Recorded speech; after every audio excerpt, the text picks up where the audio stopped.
America சொல்லுது, எப்பா ஈரானை நாங்கள் இன்னும் அழிக்கவே ஆரம்பிக்கலை, இது வெறும் ட்ரெய்லர் மட்டும்தான், இனிமே தான் மெயின் ஃபிஷர்னு சொல்கிறாப்புல நம்ம ட்ரம்ப்பு.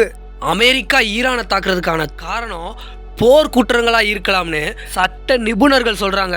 ஹோர்மூஸ் நீர் அந்த பாதை இருக்குல்ல, அதை திரும்ப திறங்கன்னு இருக்கிற எல்லா நாடும் திறங்க அப்படின்னு சொல்லி ஒரு முயற்சி. ஹோர்மூஸ் நீரினை நீங்கள் திரும்ப திறங்க அப்படின்னு ஓமம் நாட்டுடன் ஒரு பேச்சுவார்த்தை வச்சுருக்காங்க. அந்த பேச்சுவார்த்தையை சொன்னது நம்ம டொனால்டு ட்ரம்ப்பு. அமெரிக்காவை சேர்ந்த மிகப்பெரிய வீரரின் சிகரமே இவர் தான். இவர் சொல்கிறாரு, நாங்கள் ஈரானை இன்னும் அழிக்க ஆரம்பிக்கவே இல்லை அப்படின்னு சொல்கிறாரு நம்ம டொனால்டு ட்ரம்ப்பு. அப்படின்னு சொல்லிட்டு, ஈரான் உன்னோட அடிப்படை கட்டமைப்புகளை இன்னும் பயங்கரமாக அழிப்போம் அப்படின்னு சொல்கிறாரு டொனால்டு ட்ரம்ப்பு. அதே நேரத்தில் ஹோர்மூஸ் நீரினை திறக்கிறதுக்கு பல நாடுகள் முயற்சி செஞ்சுக்கிட்டு இருக்கு. நம்ம டொனால்டு ட்ரம்ப் இருக்காப்லையே, அவர் எந்த ரகம்னே தெரில, இவரெல்லாம் வச்சுக்கிட்டு என்ன கிழிக்கிறதுன்னு தெரில. அமெரிக்கா இஸ்ரேல் இவங்க 2 பேரும் சேர்ந்து தாக்குறதுனால இந்த போர் 5 வாரம் கழிச்சு நிதி சந்தைன்ற ஒரு சந்தை ரொம்ப அதிர்வடைதான். இதனால் இந்த மோதல் விரைவில் முடிவுக்கு வரணும்னு டொனால்டு ட்ரம்ப் மேலே இன்னும் பல வீடியோக்களை போடணும், பல செய்கைகளை செய்யணும், அவரை எவ்வளவுக்கு கேவலப்படுத்தணுமோ அந்த அளவுக்கு கேவலப்படுத்தணும். அதனால நீங்களும் வீடியோவை கிரியேட் பண்ணி போடுங்க.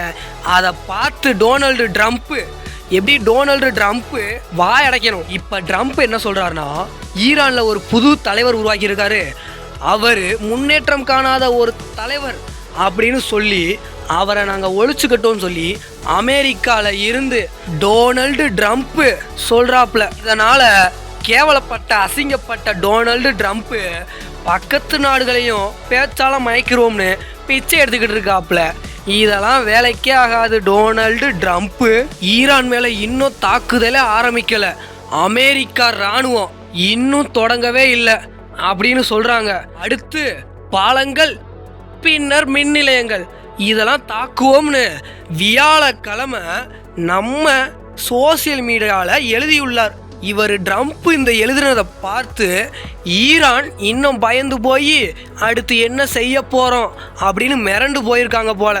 ட்ரம்ப்பு, நீ ஓவராக பேசுகிறடா, ஏன்டா கை இருக்குன்னு நீ மாட்டிக்கு எழுதி போடுறேடா மண்டையா, நீங்கள் என்ன வேணால் செய்யுங்க ஈரான், நான் இப்படி தான் எழுதுவேன் அப்படின்னு சொல்லி நம்ம டொனால்டு ட்ரம்ப் இருக்காப்லையே, ஐயோ தாங்க முடியல. டேய், கை இருக்கு, கையை வெட்டி போடுவாங்க, சொல்கிறத கேளு. இதில் அசிங்கமானது என்னன்னா, டெஹ்ரான் அதுக்கு பக்கத்தில் இருக்க கராஜ் நகரங்களை இணைக்கும் பாலங்களையும் நாங்கள் குண்டு வீசி அழிச்சுக்கிட்டே இருப்போம் அப்படின்னு சொல்லி ஒரு வீடியோ வெளியில் அப்படியே ஷேர் பண்ணிக்கிட்டே இருக்காப்புல.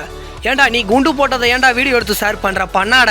இந்த B1 பாலம் போக்குவரத்துக்காக திறக்கப்பட இருந்தது, அதையும் குண்டு போட்டு அழைச்சிருக்கானா? அடே ட்ரம்ப்பு, டொனால்டு ட்ரம்ப்பு.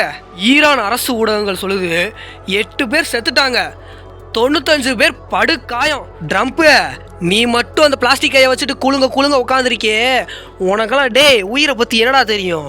உன்னை என் கோயால அடிச்சு உட்கார வைக்கணும்டா. நாளைக்கு வீடியோவை கண்டிப்பாக பாருங்கள். நாளைக்கு ட்ரம்ப்புக்கு சங்கூதுற வீடியோ மறக்காமல் எல்லாரும் வந்து நாளைக்கு பார்த்துருங்க.